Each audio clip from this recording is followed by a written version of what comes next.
talked in various parts of this series of frequently asked questions about all sorts of different areas of disability insurance.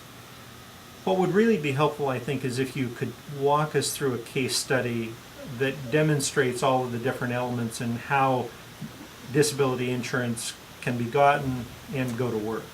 Tell us a story, if you would. Sure. One story that comes to mind, my favorite story, I did a mailing back in 1994, and I received a reply card from Dr. Conroy, a neurosurgeon, a prominent neurosurgeon, and he wanted me to review his specimen contracts, which he was kind enough to fax to me. And I told him there were some loopholes in the definition area, and I provided him with alternative quotes. And in July of '94, we consummated business where he bought a Mass Mutual policy through my agency. $25,000 a month was the benefit. Residual, cost of living rider, lifetime benefit rider, catastrophic rider. He bought the whole bailiwick. Premium was $18,790 a year. And that was basically the sale. We kept in touch yearly for reviews. That was the maximum he could get.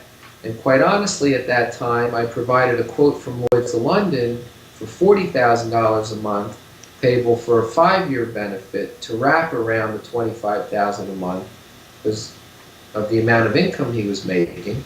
And he chose not to take that, which is his choice, but I educated him on all the options, bringing in Lloyd's of London, where with Lloyd's we can basically insure any risk.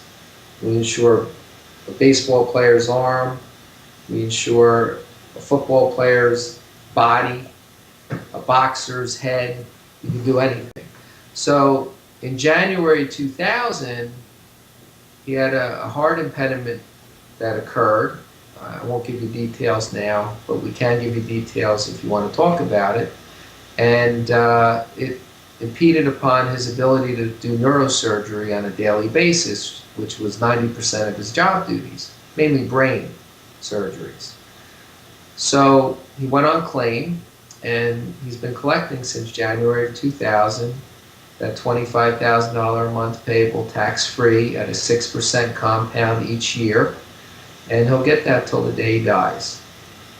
And he's very thankful for what we provided. He's been a very, very good influence on my business within the doctor community nationally, locally and nationally. And without being arrogant, he's pretty much on call where he'll support me any way he can. He's very thankful. And I was just doing my job. I don't expect anything from him, but he's that type of person, and I'm very lucky to have him as a client. And since then, because of the specialty definition we had intact, he's been Director of Public Affairs. He made a nice income at the hospital under that vein. He's now Chief Medical Officer at the hospital, getting paid an income. And he's doing other job duties with professions in the real estate realm and so forth, where he's making income, which isn't impeding upon the contract that we sold him back in July of '94. And we have other stories. We have a general surgeon that's disabled. He had a tumor in the brain, and he's had tremors down his arms now, and he can't do the general surgery anymore. So he's collecting his benefit of $10,000 a month tax-free. And he's now in the pharmaceutical sales area, making a very good living, traveling both domestically and abroad in his occupation. We had a dentist. He was chopping wood. This was 11 years ago. 11 years ago, he was chopping wood, and he took his index finger off while chopping, and he partially took his ring finger off, and he's got some issues in his hand. And he's been collecting since that disability occurred because he just can't perform dentistry duties daily anymore.